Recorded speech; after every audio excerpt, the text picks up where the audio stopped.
এক নাম্বার, আল্লাহ রাসূল সাল্লাল্লাহু আলাইহি ওয়াসাল্লাম বলেন, মিন সাদাকাতিন জারিয়াতিন, সদকা জারিয়া। এক নাম্বার হচ্ছে সদকা জারিয়া।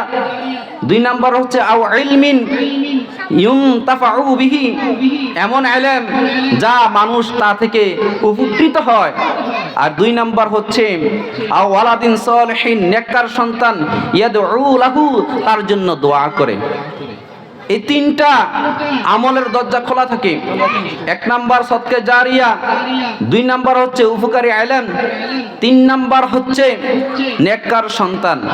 সম্মানিত হাজিরিন, আজকে আমরা দুনিয়াতে যদি একটা নেককার সন্তান রেখে যেতে পারি, একটা সন্তানকে যদি আমি মাদ্রাসায় পড়িয়ে যদি আলেম বানাতে পারি, হাফেজ বানাতে পারি। ধরেন আপনার একটা সন্তানকে আপনি মাদ্রাসায় দিয়েছেন, সে এখন 24 আওয়ার্স সে এখন আপনার কোরআন শরীফ পড়ে, ফজর নামাজ থেকে শুরু করে এশার নামাজ পর্যন্ত, ঘুমানোর আগ পর্যন্ত সে সারাক্ষণ সে আল্লাহর কালাম তেলাওয়াত করে, আল্লাহর কোরআন তেলাওয়াত করে। আল্লাহ রাসূল সাল্লাল্লাহু আলাইহি ওয়াসাল্লাম তিনি বলেন, যে ব্যক্তি কোরআনের একটি হরফ তেলাওয়াত করবে তার 10 নেকি হবে। সুবহানাল্লাহ বলেন। যদি কেউ আলিফ লাম মিম তেলাওয়াত করে তাহলে তার 30টি নেকি তার আমলনামায় দান করা হবে। সুবহানাল্লাহ। আপনার সন্তান 24 আওয়ার্স কোরআন তেলাওয়াত করতেছে, আর আপনি আজকে কবরের মাঝে ঘুমিয়ে আছেন। আপনি ঘুমিয়ে আছেন ঠিক কথা, আপনি আমল করতেছেন না ঠিক কথা, কিন্তু দুনিয়াতে যে আপনি একটা নেককার সন্তান রেখে গেছেন, ওই যে মাদ্রাসায় দিয়ে গেছেন, সে হেফজ করতেছে, সে আলেম হচ্ছে, আবার সে আলেম হয়ে আরো 10 জনকে আলেম বানাচ্ছে।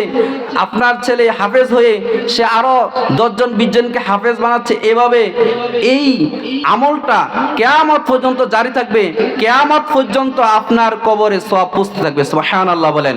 সম্মানিত হাজিরিন, এরপরে আপনি যদি দুনিয়াতে যদি একটা মসজিদ নির্মাণ করে যেতে পারেন, যেমন আমাদের এই মাদ্রাসার সাথে যে মসজিদটা রয়েছে মাধবপুর মসজিদ, এই মাধবপুরের ভিতরে আপনার সর্বপ্রথম যে মসজিদ, এই মাদ্রাসাতে যে মসজিদটা হচ্ছে সর্বপ্রথম মসজিদ। এই মসজিদের অনেক কাজ বাকি রয়েছে। আপনারা যদি কমপক্ষে না পারেন একটা ইটও যদি দান করে যেতে পারেন, যতদিন এই মসজিদ আপনার প্রতিষ্ঠিত থাকবে ততদিন আপনার কবরে সওয়াব পৌঁছতে থাকবে। সকলে বলে আমিন। আমরা কি চাই না মসজিদকে সহযোগিতা করে বিশাল একটা সদকা জারিয়া হিসেবে আমরা দুনিয়াতে রেখে যেতে চাই কিনা? আমাদের এই মসজিদে অনেক কিছু প্রয়োজন, ইট সিমেন্ট বালু থেকে শুরু করে যা যা প্রয়োজন লাগে আমাদের সামর্থ্য অনুযায়ী আমরা দেওয়ার চেষ্টা করব, কমপক্ষে যাতে আমরা মৃত্যুবরণ করি কবরে গিয়ে যেন শান্তিতে ঘুমাতে পারি। ঠিক কিনা বলেন?